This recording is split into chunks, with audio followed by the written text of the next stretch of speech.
नमस्कार, चेतना टुडे में आपका स्वागत है। सबसे पहले एक नजर अब तक की खास सुर्खियों पर। डीजल शेड के समीप पत्थरों से कुचलकर युवक की हत्या, थाना क्षेत्र को लेकर उलझी जीआरपी, आईए पुलिस। मंडल रेल कार्मिक विभाग के अनुपयोगी दस्तावेज चुपचाप जलाए, रद्दी की आग से उठी संदेह की बू। और सहयोग राशि के लिए महाविद्यालयीन छात्राएं उतरी सड़कों पर। डीजल शेड के पीछे रेलवे ट्रैक के पास एक अज्ञात युवक की हमलावरों ने पत्थरों से कुचलकर हत्या कर डाली। घटना की सूचना सुबह मिलने पर शासकीय रेलवे पुलिस और औद्योगिक क्षेत्र थाना पुलिस मौके पर पहुंची और घटनास्थल के थाना क्षेत्र को लेकर काफी समय तक आपस में उलझती रही, जिसके चलते शव घटनास्थल पर ही काफी समय तक पड़ा रहा। बाद में उसे जिला चिकित्सालय भिजवाया गया। शनिवार सुबह डीजल शेड के पीछे मुंबई अप रेलवे लाइन के पास करीब 35 से 40 वर्षीय युवक का शव पाए जाने की सूचना मिली। शव अप लाइन के पोल क्रमांक 657/18 के समीप पाया गया। रेलवे ट्रैक से लगभग 100 से 150 फीट की दूरी पर जगह जगह घास में खून बिखरा हुआ मिला।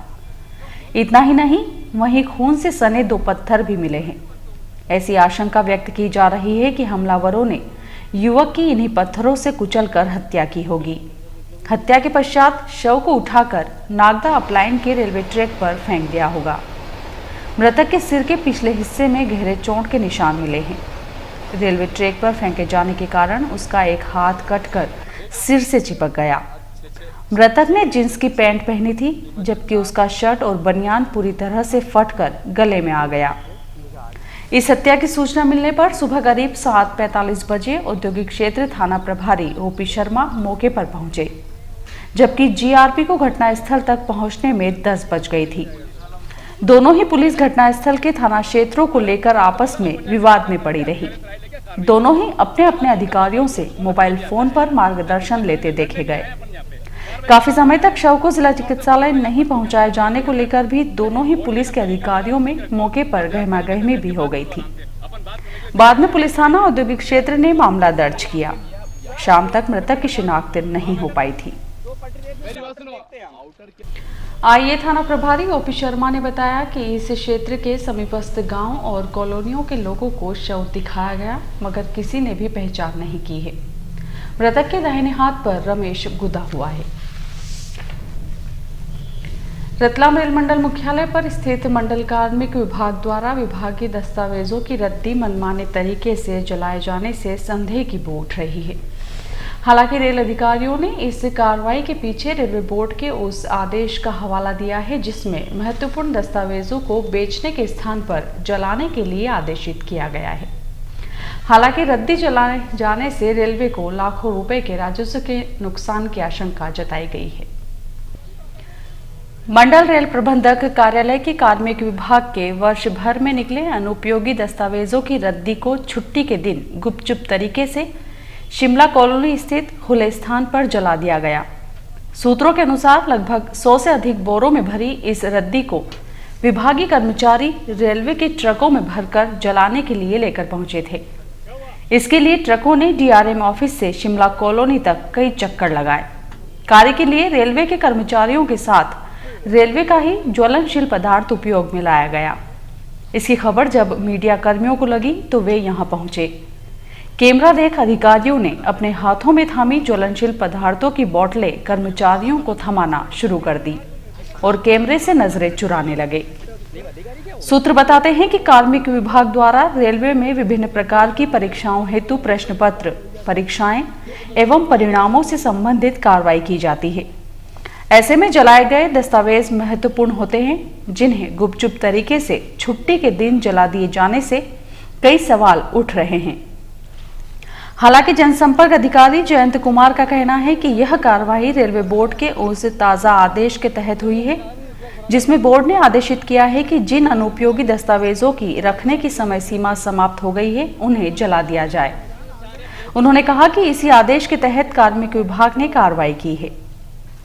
इसके विपरीत सूत्र बताते हैं कि इस कार्रवाई से रेलवे को लाखों रुपए के राजस्व का नुकसान संभावित है, क्योंकि मंडल रेल प्रबंधक कार्यालय के मंडल भंडार नियंत्रक द्वारा विभागीय रद्दी को बेचने के लिए लगभग 1400 रुपये प्रति क्विंटल की दर से ठेका दिया गया है। इस लिहाज से शनिवार को जलाई गई रद्दी की कीमत लाखों रुपए में आंकी जा रही है, जिससे रेलवे को सीधा सीधा नुकसान हुआ है। शासकीय कन्या महाविद्यालय की छात्राओं को विक्रम विश्वविद्यालय द्वारा एटीकेटी दिए जाने के मामले को अब छात्राएं हाई कोर्ट में चुनौती देंगी। इस हेतु उन्होंने शनिवार को नागरिकों से सहयोग राशि एकत्र की। महाविद्यालय की छात्रा आराधना चौहान के नेतृत्व में शनिवार को जब छात्राएं दुबत्ती क्षेत्र में नागरिकों से सहयोग राशि एकत्र करने निकली तो देखते ही देखते राशि देने वालों की भीड़ लग गई। आराधना ने बताया कि विश्वविद्यालय की लापरवाही के कारण कई मेधावी छात्राओं को एटीकेटी मिली है। जब हमने विश्वविद्यालय प्रशासन से इस संबंध में चर्चा की तो उन्होंने हमें न्यायालय की शरण लेने के लिए कहा है। चूंकि हमारी स्थिति ऐसी नहीं है कि हम छात्राएं हाईकोर्ट में इस मामले में याचिका लगाते हुए केस लड़ सकें, इसलिए हमने केस लड़ने हेतु नागरिकों से सहयोग लेने का निर्णय लिया है। इसी क्रम में शनिवार से सहयोग राशि एकत्र करना आरंभ कर दी गई है। शहर के विभिन्न क्षेत्रों में हम नागरिकों को अपनी समस्या बताते हुए उनसे सहयोग लेंगे। शुरू दिन हमें अच्छा सहयोग प्राप्त हुआ है। अंतर्राष्ट्रीय निर्णायक रेलकर्मी सत्यदेव मलिक के जूनियर विश्व कप कुश्ती क्रोएशिया हेतु निर्णायक चुने जाने पर रतलाम में उनके शुभचिंतकों ने स्वागत करते हुए विदा किया। शुक्रवार रात्रि रतलाम से दिल्ली प्रस्थान करने के पूर्व रेलवे स्टेशन पर श्री मलिक का जवाहर व्यायामशाला के संचालक दौलत जाट, मयंक जाट, राजीव रावत सहित अन्य ने स्वागत किया। यहां रेलवे का चेकिंग स्टाफ भी उपस्थित था।